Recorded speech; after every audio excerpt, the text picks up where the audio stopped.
अध्यात्म के प्रेमियों को सभी को मेरी ओर से राम राम। आज मैं आपको माइंड यानी कि मन के बारे में कुछ बताना चाहता हूँ। तो मेरे प्रिय दर्शकों, मन जिसको हम माइंड कहते हैं, यह इतना तेज होता है कि इसकी गति इतनी तेज होती है कि वायु यानी कि हवा से भी तेज इसकी गति होती है।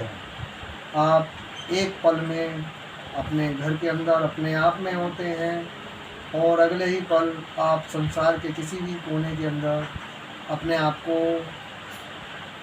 सोच सकते हैं कि आप वहाँ हैं। आप वहाँ हैं या नहीं, यह तो ईश्वर की लीला है। और अगर एक्चुअल में आप चाहते हैं कि आप वहाँ हैं लेकिन आप अपने आप को नहीं जान पाते, तो ये भी एक ईश्वर की माया है। अगर आप अपने आप को जान लेते हैं कि आप वहाँ हैं, तो आप वहाँ हैं। मन हमारा बहुत ही शीतल, निर्मल, कोमल होता है, लेकिन स्थिति और परिस्थितियों के कारण यह कठोर और काफ़ी मजबूत हो जाता है।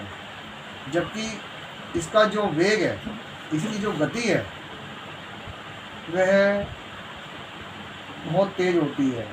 उसकी कोई सीमा नहीं हो सकती। मैं उसके बारे में आपको ज़्यादा परेशान होने नहीं पसंद करूँगा, क्योंकि अगर हम मन की गति को समझने की कोशिश करने लगे तो हम अपने मन के साथ इतनी दूर निकल जाएंगे कि हमारा वापसी आना बहुत मुश्किल हो जाएगा। जब हम ईश्वर के अंदर अपने आप को लगाने की कोशिश करते हैं, तब एक मन ही ऐसा होता है जो हम उसके मन के अपने पीछे पीछे हम चलते रहते हैं। विचारों का आना और जाना चलता रहता है और मन हमारे को आगे ही आगे वहाँ पर हमको लेकर चलता है। जब हम श्री राम का ध्यान कर रहे होते हैं तो हमारा मन शिव जी की ओर चला जाता है। जब हम शिव जी को अपना प्रतिबिंब मानकर उनकी भक्ति करने लगते हैं तो हमारा मन किसी और देवता में चला जाता है। ये मन ही है जो एक जगह से दूसरी जगह जाना है और बहुत तेज़ी से चला जाता है।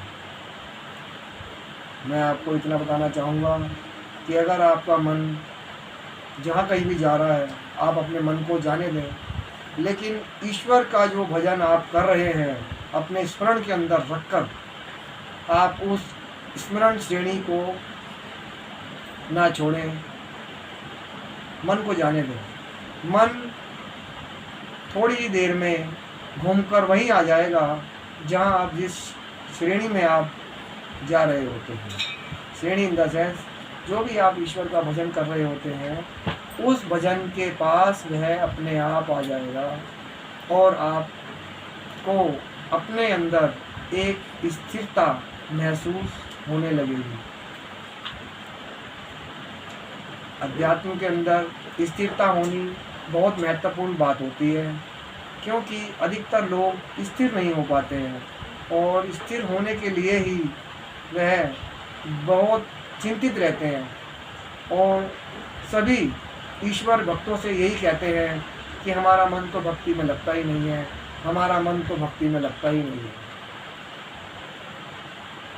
मैं आपसे यही कहना चाहूँगा कि अपने मन को कहीं भी जाने दें, उसे खुला कर दें, एकदम उसको ओपन कर दें, बिल्कुल कुल मिलाकर, कि उसको कहे कि तू जाना चाहता है वहाँ जा।